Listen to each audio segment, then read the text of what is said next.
పిల్లలు కావాలనే మీ కలను నెరవేర్చుకోండి. మొదటి కన్సల్టేషన్, మొదటి స్కానింగ్ ఉచితం. వివరాల కొరకు హెగ్డే ఫెర్టిలిటీని సంప్రదించండి. కాళ్ళు లేకపోయినా బతకొచ్చు, చేతులు లేకపోయినా బతకొచ్చు, మాట్లాడలేకపోయినా, మాటలు వినపడకపోయినా నూరేళ్లు బతికేయచ్చు.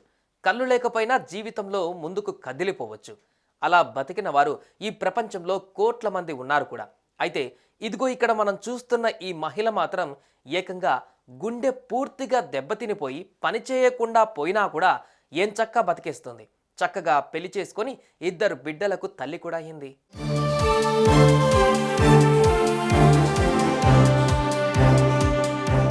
చక్కటి చిరునవ్వుతో ఫోటోకు ఫోజ్ ఇస్తున్న సెల్వా హుస్సేన్ అనే 39 ఏళ్ల మహిళ బ్రిటన్లో నివసిస్తుంది.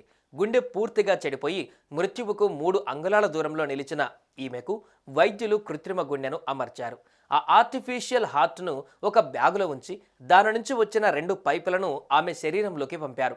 ఆ కృత్రిమ గుండె పనిచేసేందుకు ఏర్పాటు చేసిన ఎలక్ట్రిక్ మోటార్ పంపు నిరంతరంగా పనిచేసేందుకు ఏకంగా 7 కిలోల బరువున్న బ్యాటరీని జత చేశారు. ఈ మొత్తం ఎక్విప్మెంట్ను నిరంతరం మోస్తూ సెల్వా హుస్సేన్ జీవితం గడుపుతోంది. ఆకాశమంత ఆత్మవిశ్వాసమే ఆలంబనంగా బిడ్డ పాపలతో కలకలలాడుతూ జీవిస్తున్న సెల్వా హుస్సేన్ కథను బ్రిటిష్ వారపత్రిక డైలీ మెయిల్ ప్రచురించింది. చిన్న చిన్న సమస్యలకే కలవరపడి జీవితాలను కడతేర్చుకుంటున్న వారు ఈ మహిళ జీవన యానం ఓ సందేశం అంటే కాదనగలమా?